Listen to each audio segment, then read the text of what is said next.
अऊज़ु बिल्लाहि मिनश्शैतानिर्रजीम बिस्मिल्लाहिर्रहमानिर्रहीम।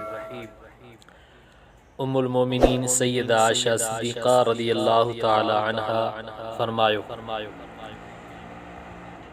मदीने पाक में एक नौजवान शख्स हुयो जेको ज़ुल हज जो चंड ॾिसंदे रोज़ा रखण शुरू कंदो हो।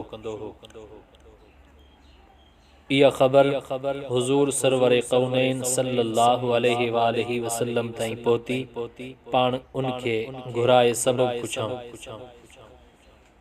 अर्ज़ कयाईं, या रसूल अल्लाह सल्लल्लाहु अलैहि वालैहि वसल्लम, ही हज जा ॾींहं आहिनि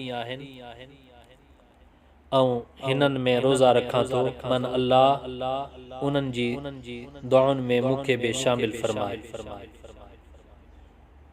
पाण करीमन सल्लल्लाहु अलैहि वालैहि वसल्लम फरमायो, बेशक तो लाइ हर ॾींहं जे रोज़े जी एवज़ 100 ग़ुलाम आज़ाद करण, 100 उठ अल्लाह जी राह में क़ुर्बान करण, 100 घोड़ा मुजाहिदन खे सवारी में ॾियण जो अजर ऐं इनाम।